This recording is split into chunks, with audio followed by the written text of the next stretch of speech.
And for proprietary sake, we move on to the next speaker now.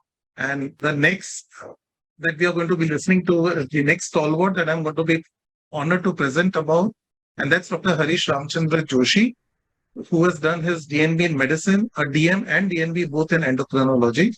He's a consultant endocrinologist, diabetologist, and serving in the endocrine and diabetes center since 2003. He specializes in diabetes, obesity, infertility, and impotency. Besides, he is also specializing in thyroid disorders and osteoporosis and hirsutism. He's had the honor of ranking the university at the top level in MD medicine. He's received the Best Presenter Award in ASICON 2001. To his credit, he has several national and international papers. He's assigned and he's invited as a speaker in various CMEs and conferences in India. He's asked to chair multiple national level and international conferences and orations. He has, to his credit, as a speaker in the BAFPA oration in Belgaum. He's also been a speaker at the RSTech Karnataka, Mysore in 2018. So, Dr. Harish, the mic is in your hand. The Zoom mic is in your hand, and we'll be honored to listen to your talk today.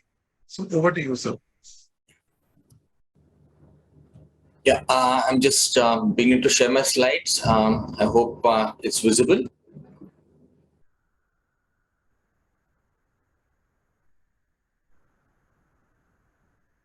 Yes, Dr. Harish. Yeah. Just convert it into full screen. Yeah. It's visible? Right. Yeah, good afternoon, everybody. And thanks to Vaishali and her team for making this happen.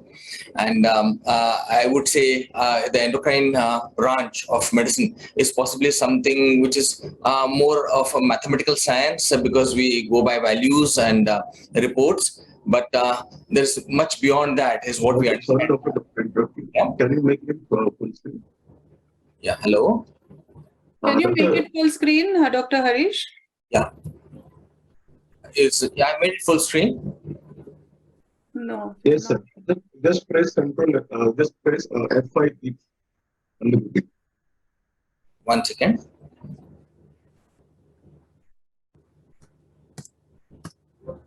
So, 1 second. It's not visible? It's visible. It's visible, but it is not in slideshow mode, sir. 1 second. Let me just check it out. You can stop sharing and then start sharing again, sir. Yeah.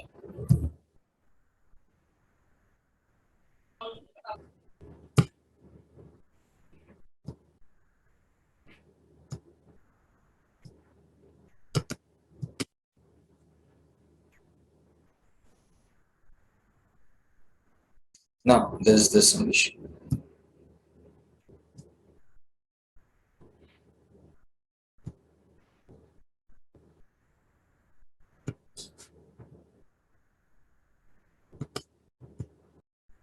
This again.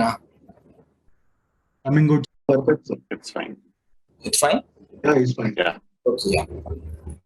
Yeah, good afternoon, everybody. Now, as I said, coming to the endocrine aspect, we all deal with drugs after having looked at the patient symptoms, signs, and evaluating the reports. But is there beyond that we can offer to our patients is what we need to look at. And the recent research, or rather research of a long time, but recently published, we all know now there is much beyond our drugs that we can use to help our patients. So coming to the psychoneuroendocrine immunology aspect, and this is a field of study which was investigated maybe 5-6 decades earlier, but now we have some proof. As we have this evidence-based medicine, we need to have studies and results, and we are getting those results now to bolster our claim over the quacks who do all the hocus pocus and make a mess of the actual benefits that the non-pharmacological things can offer to our patients. So this new PNI-EI innovative medical approach is a paradigm shift from a strictly biomedical view of health, and we don't now need to have this hermetically sealed compartments, right? We can integrate both the mind and the body together and help our patients through our talk, through our discussion about the families. And I would say our Madam Prema Vartakavi, whom I rate her totally for having given us this idea of talking to the patients, not just about the disease, but about their family, where they stay and what they do, what's going on in the family. And that gives you a good deal of information, right? So it's not just the patient's history, it's also the family that we need to take into account.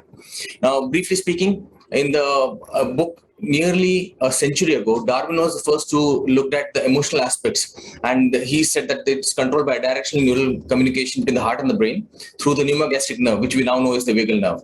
Later on, Porges in 2007 put forward his influential polyvagal theory. So that was something which changed the way we look at it.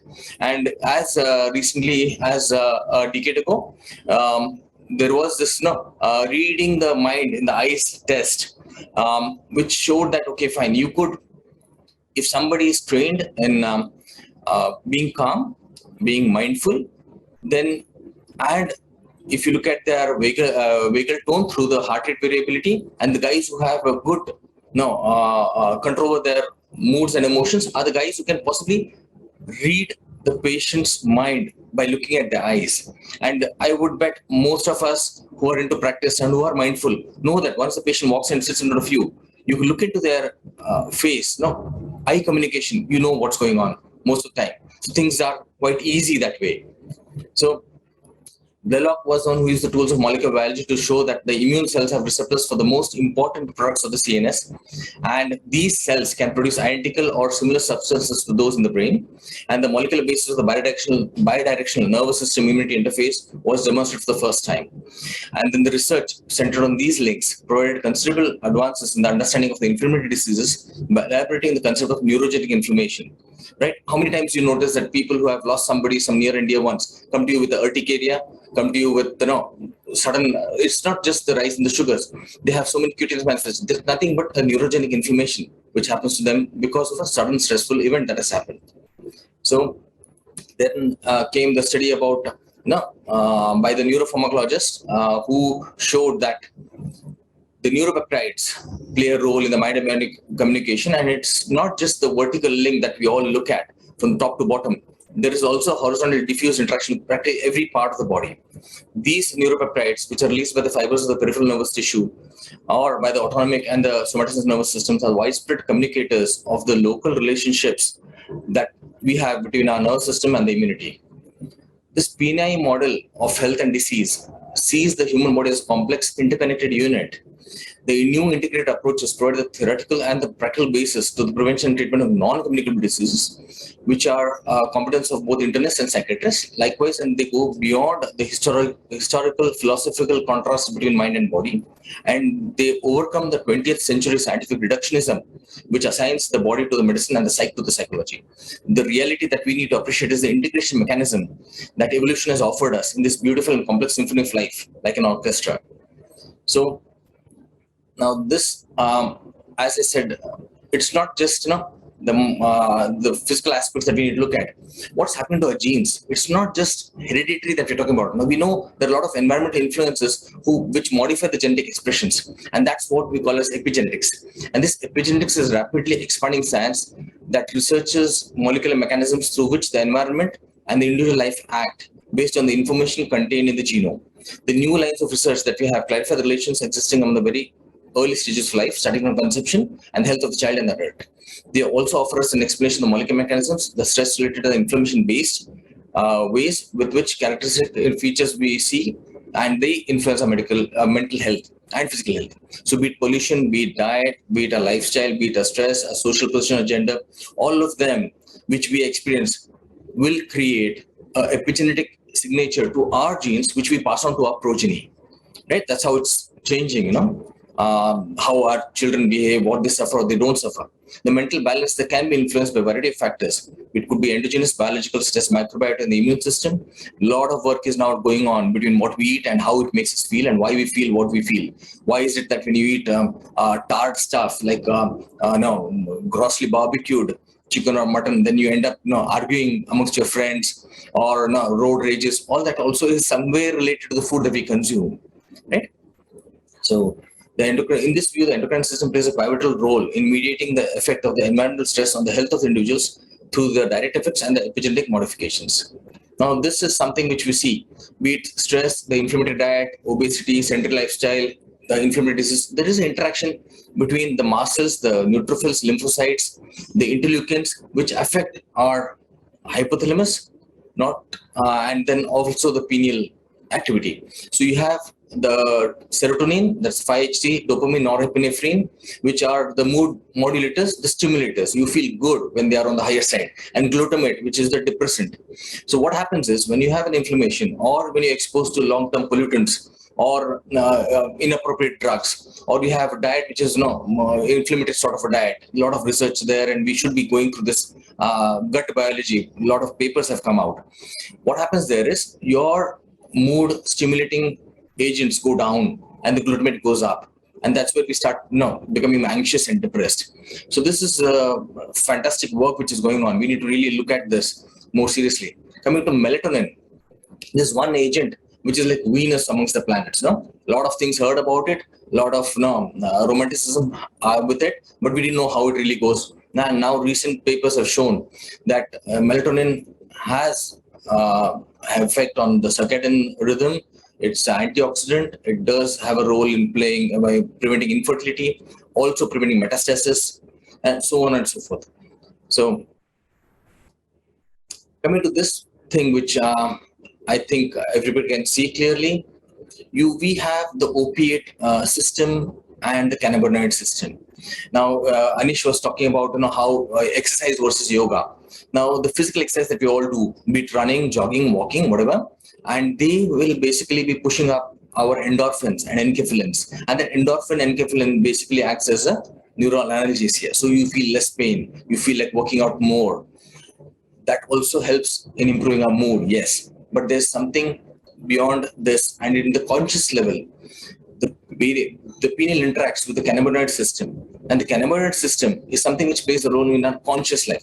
Be it yoga or meditation or the kriyas that many of this be it the Sujan Kriya and other things which like let's say Isha Foundation or AOL and all of them do it. How do we look at it from the scientific perspective? What happens is we start feeling good, great, but how does it happen? It happens through the cannabinoid system, and then we start going into a different level. Be it the levitation feeling that you get when you start practicing mind breathing techniques. It all happens to this. So we will hopefully in the next decade have data regarding how to go about managing this, with what techniques, how best to balance this out. What happened in 1970s, 80s was using LSD and the ecstasy. What do? They work on this cannabinoid system, give it a supraphysiologic stimulus, and then they start feeling in a different world. You don't need to do all that. You can control it by purely your breathing technique. That's all we need to understand. Now, this is just a graph to show what happens when you have a severe stress. You have the hypothalamus, stimulating the hypophysis, then suprarenal, the hormone release. There's the acute phase response that we have, what we call the fight and the flight response. Then we adapt to it. It still remains on top. But after a few weeks, the stress continues, we break down. So this is what happens. So we need to look at it from the point of view of how to address it during this adaptation phase. We need to adapt, yes, but our mind needs to be more stable, and so that we don't stress ourselves out completely.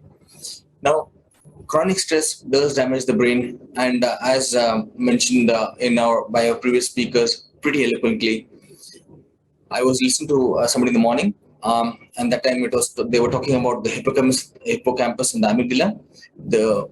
What happens is a chronic stress, we know now, damages the hippocampus, and there's some amount of hypertrophy or atrophy. The neurogenesis in the hippocampus is blocked.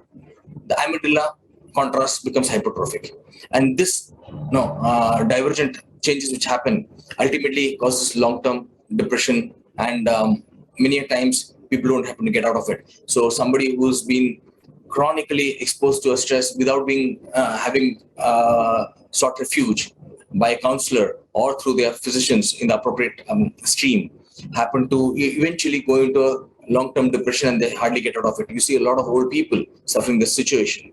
So address it fast, that'd be better. The same chronic stress would unbalance the immune system and the endocrine system.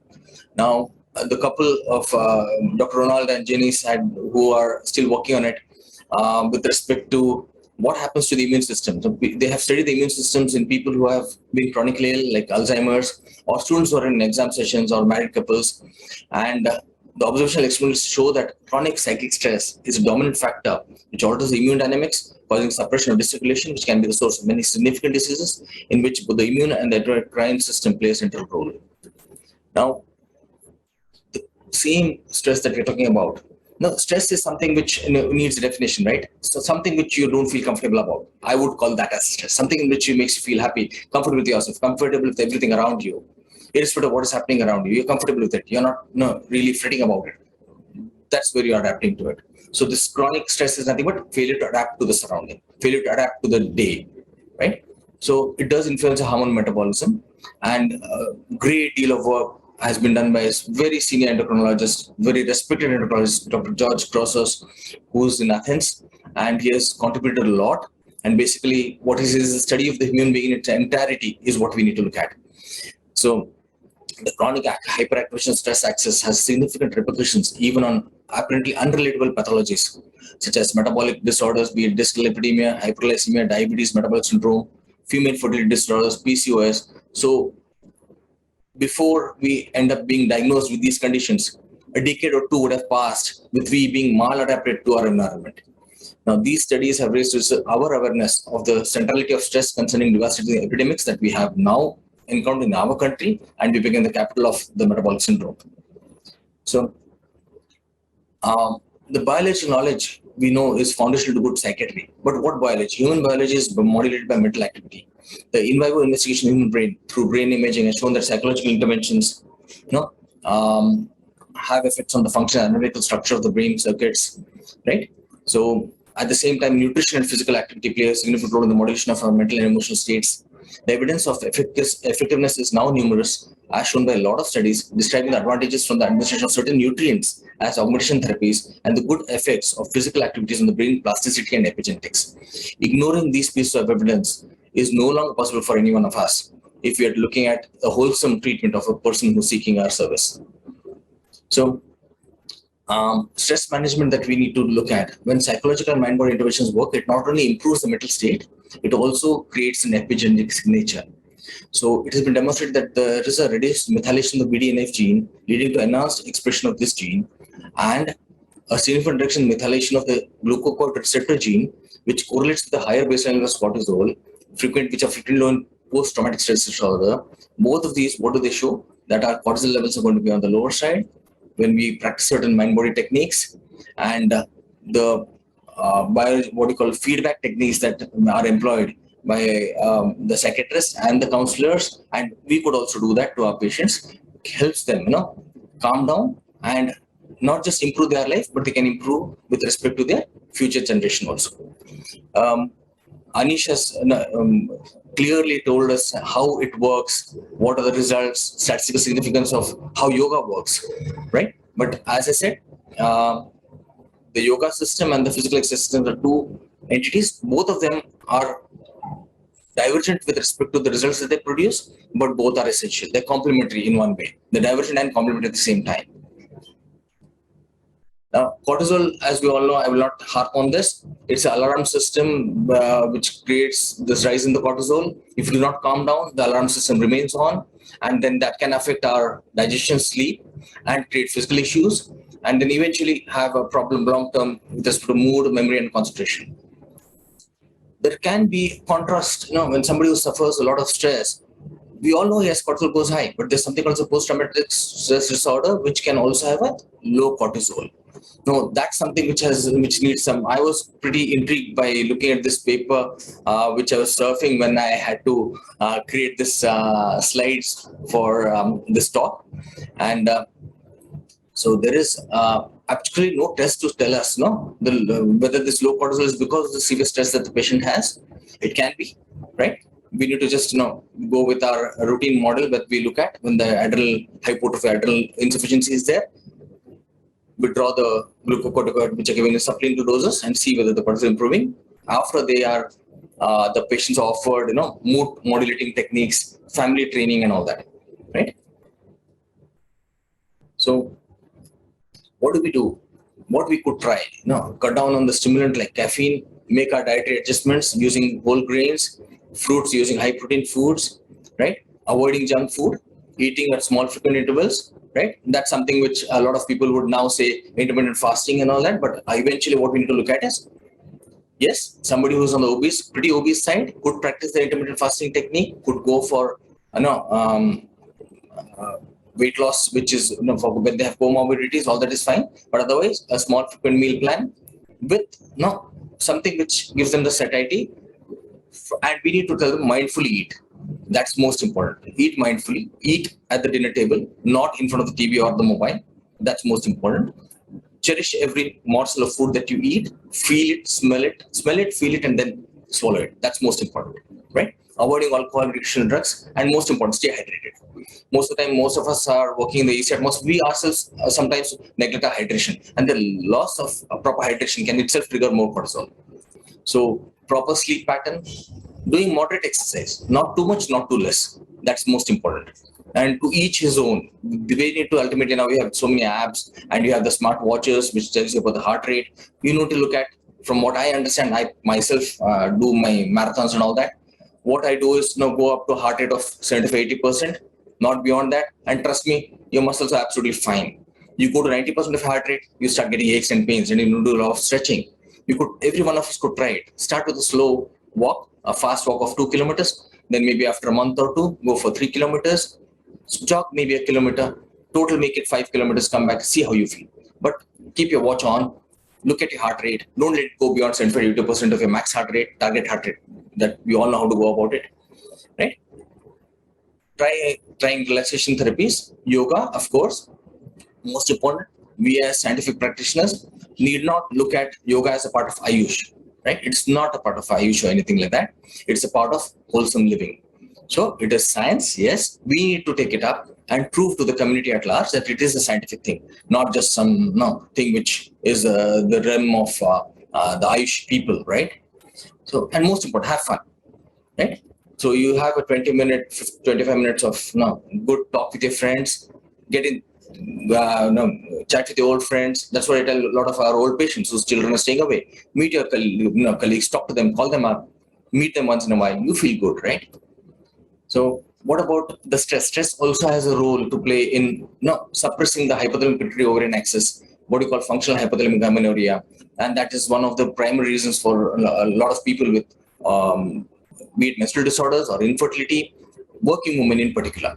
So you could have stress factors, rapid weight loss, extreme physical exercises, all of them contributing to a suppression of the GnRH pulsatility, thereby blocking the FSH pulsatility, then eventually having oligomenorrhea, sometimes amenorrhea, complete amenorrhea, right? And this works through the cortisol axis also. When you have a higher cortisol, your CRH is the CRH has a role to play in terms of the GnRH and the LH secretion.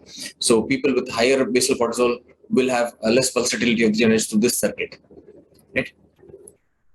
So I will not go into this slide, which is more now. What we need to look at is whenever we're talking about amenorrhea, oligomenorrhea, and you have normal or low gonadotrophins, and somebody is amenorrheic, we expect somebody to have a higher FSH, a high LH if they have amenorrhea because of ovarian insufficiency, right? If they have a lower than expected value of LH, FSH, particularly the LH, and they are amenorrheic, we know there is a problem in the hypothalamic pituitary axis. But we need to rule out organic causes. Structural organic causes need to be ruled out.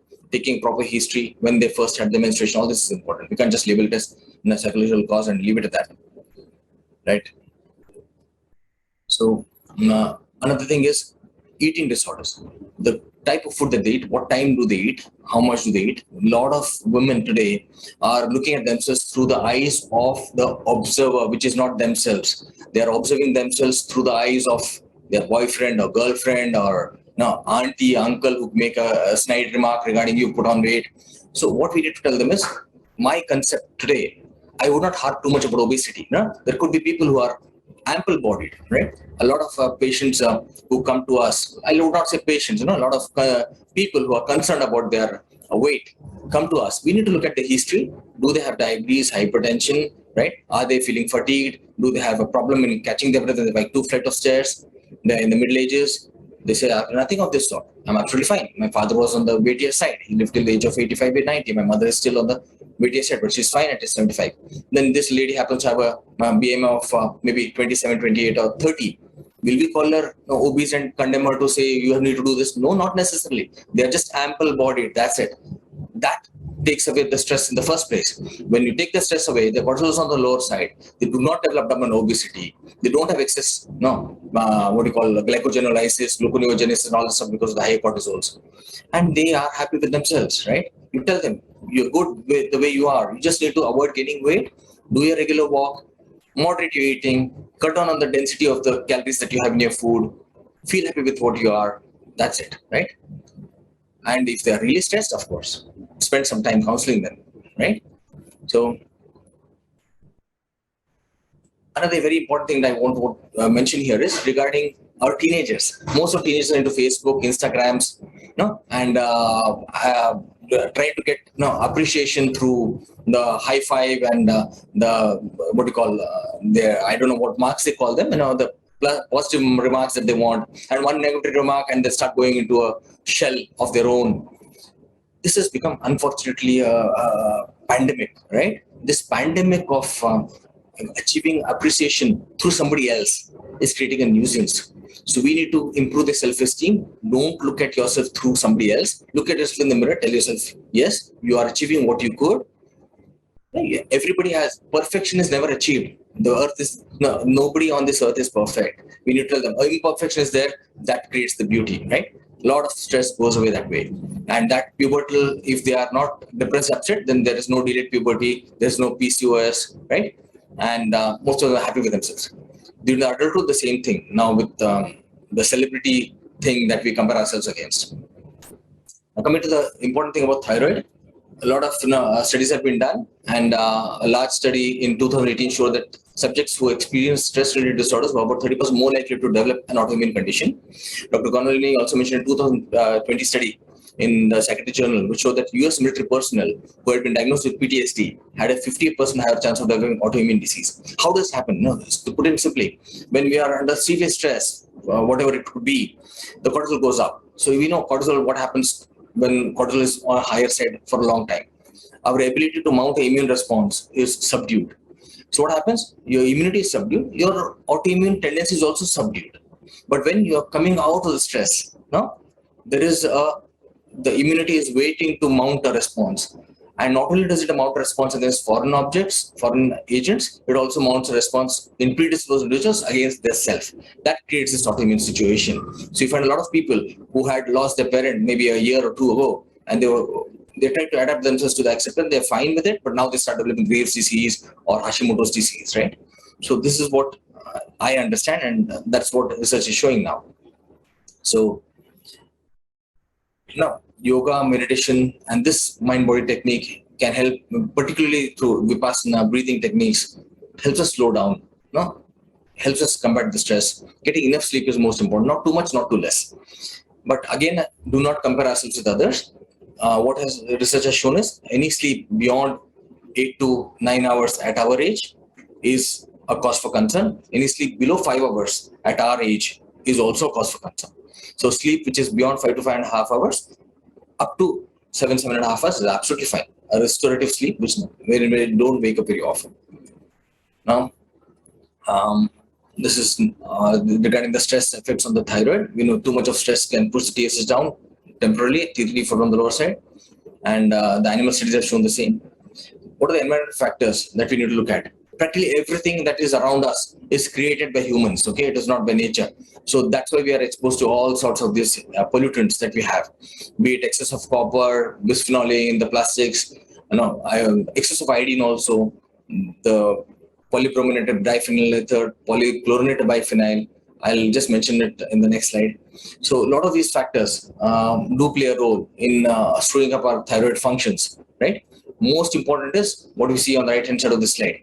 That's what we are exposed to, practically everything that we consume, be it water or food. So be it smoking. So you find a lot of smokers on the lean side. Yes, because their appetite is on the lower side. When they stop smoking, they gain weight. That's possibly because taste starts picking up. They need to, and then their metabolism on the lower side goes on the lower side. They start gaining weight. This is one way of looking at it. Alcohol in greater than the routine social drinking has a toxic effect on the thyroid cells, right?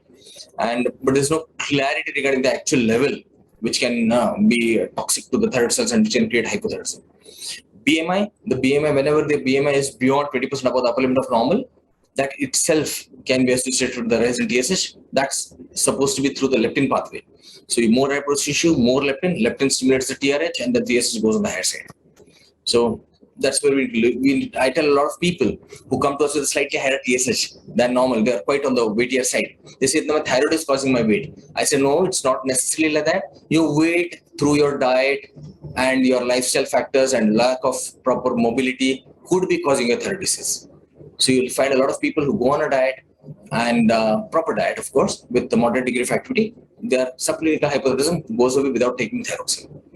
Coming to the dietary aspects, be it soya, brassica, and the millets, anything in a mixed meal is fine. When there is a staple diet with only one thing being consumed, be it any of the millets, not good, because there are cyanogen glycosides which can have an antithyroid effect by blocking the TPO enzymes, and many of them do have effect on the deiodinase enzymes also. Right? So seaweeds. Now seaweeds are a good source of iodine, but too much of it also is going to affect our thyroid. Too much of iodine is also not good. Too much of iodine we know can itself cause hypothyroidism, right? And people who are coming from endemic iodine deficiency area now exposed to iodine sufficiency end up with hyperthyroidism because of what we call toxic multiminerality. So all these factors need to be taken out. Junk food, of course, we know what all havoc it can cause. Even spices in excess can also affect to some extent, but we don't have clear idea. This is all from the animal studies. Beverages, maybe a cup or two of tea a day will not have a big problem, but too much of it, yes, it can create a situation wherein there's a decrease in activity of TPO enzyme and the 5' deiodinase.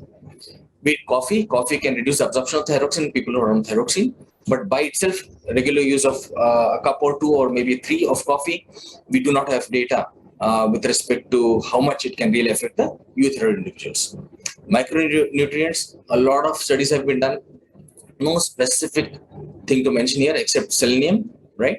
So selenium, the selenoproteins, they are the enzymes which we have, and the metabolism of thyroid hormones and protecting against the oxidative damage, right? All this is based on selenium. So selenium is one micronutrient which we should ensure, and people who are vegetarians would get it from proper amount of grains, and non-vegetarian people consuming seafood shouldn't have much of a problem, right?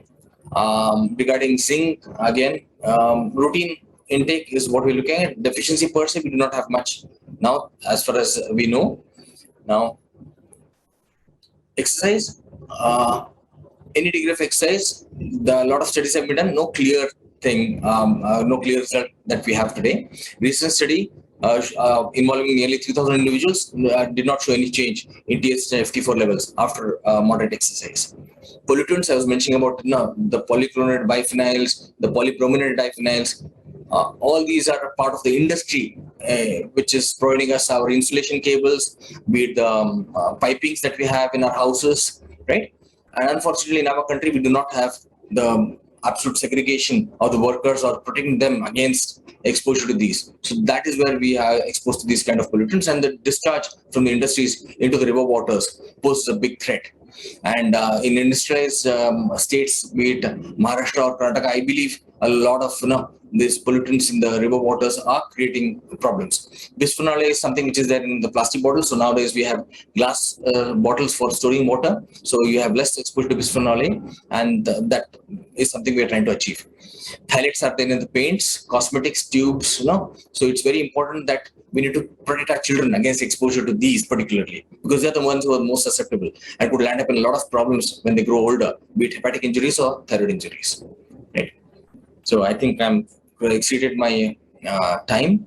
Only thing I would mention is about the nitrates. The nitrates are there in the vegetables grown in the soil and surface water, and nitrates also there in grilled stuff. So if you do much of the grilling and blackening of the be it vegetarian or non-vegetarian food is not a good thing to do, because that can affect not only the thyroid. We also know too much of exposure to nitrates can also be responsible for gastrointestinal malignancies, right?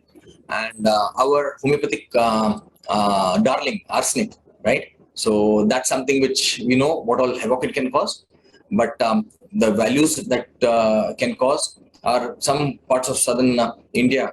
The well water has too much of arsenic, and we know it can be really toxic and can be responsible for creating hypothyroidism also, and bladder cancer for that matter. Right? Be it coming to silica dust and the workers, silica dust not only cause pneumoconiosis, it can also be suppressing the TSH. We do not know exactly we do not have data per se to say how much of exposure is going to be a problem, but we do know for some people who are predisposed, chronic exposure to silica can be affecting the thyroid function. I think the pituitary response of stress, we have spoken about the pituitary adrenal axis earlier. So let's not get into this, right?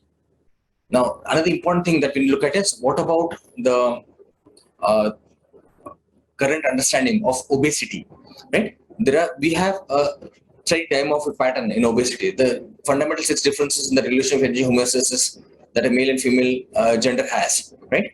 So various neuronal populations, particularly within the hypothalamus, such as the arcuate nucleus, can sense the nutrient of the body by the help of peripheral hormones such as leptin, which are derived from the adipocytes to regulate the energy homeostasis. And this adipose tissue crosstalk with the homeostatic network controls in the brain, how they are responsible. Now we are trying to understand through the discovery of this aryl hydrocarbon receptor. And developmental activation of the aryl hydrocarbon receptor can impart permanent alterations of the neuronal development that can manifest a number of sex-specific physiological changes, which sometimes become evident only in adulthood. The AHR is currently being investigated as a potential target for treating obesity. AHR also modulates sex steroid receptors, hence one of the objectives of the newer studies is to explain the sex differences while examining this AHR receptor. Overall, sex difference in the regulation of energy homeostasis imparted by the adipose hypothalamic axis, and examine how this axis can be affected xenobiotics that signal through AHR should be the new focus. Right. So this is a slide to show the male gender, the female gender, what happens, right? So you have in the male gender increased androgens now that we have, reduce fat accumulation, but at the same time has a orexigenic effect, reduces stress responsiveness. In contrast, the estrogen reduces the accumulation of visceral fat. There is peripheral fat, but the estrogen presence reduces the visceral fat, right? Slightly different from what men have. Estrogen also increases the brown adipose tissue activity and increases the stress responsiveness. Now, with respect to the hypothalamic effect of the adiposity in men, there is reduction in the POMC activity, reduced lasting effect of the AGRP, what's agouti-related protein, increase in the NPY, neuropeptide Y expression, increase in the insulin level and the responsiveness. Exactly opposite in women. So, last coming to this lipophilic persistent organic pollutants that we accumulate in lipid tissues of our body is a particular problem, right? In people who are on the obese side. When you have obesity, these organic pollutants can stay chronically within adipose tissue. And not only can they be toxic, they can also create hypoxic patches when the oxygen diffusion is insufficient to the hypertrophic adipocytes.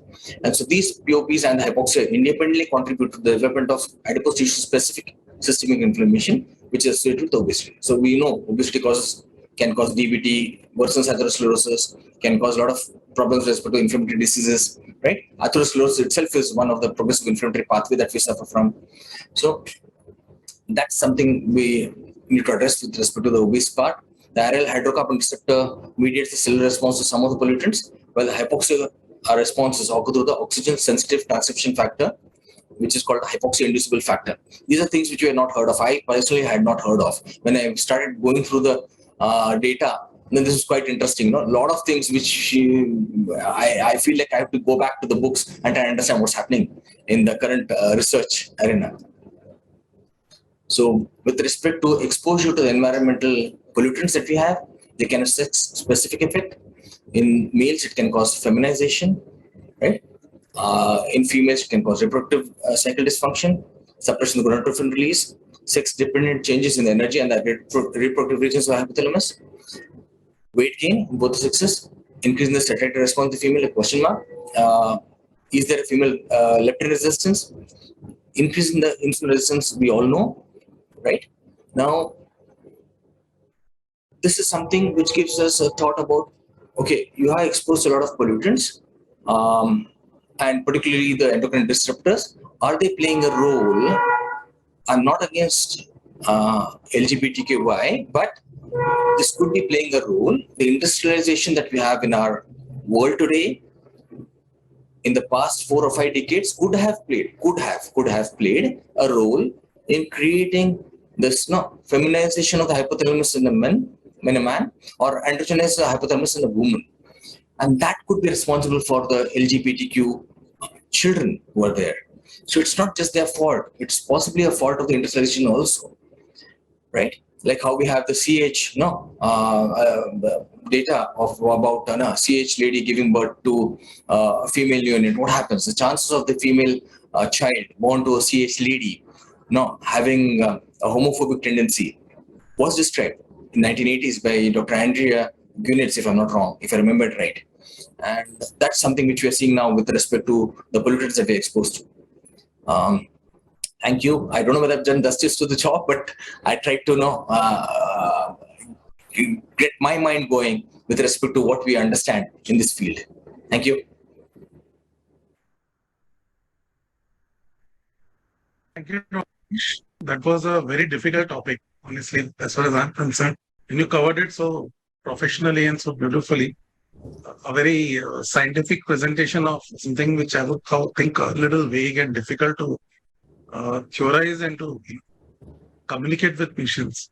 The only thing is, how do you actually measure the flow when you're actually handing it to your patient? How do you monitor the progress of the patient?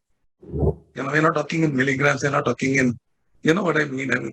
We're not talking in tablets and liquids. It's difficult to tell the patient, boss, you're following these guidelines and you're improving. So this is the measure of your progress.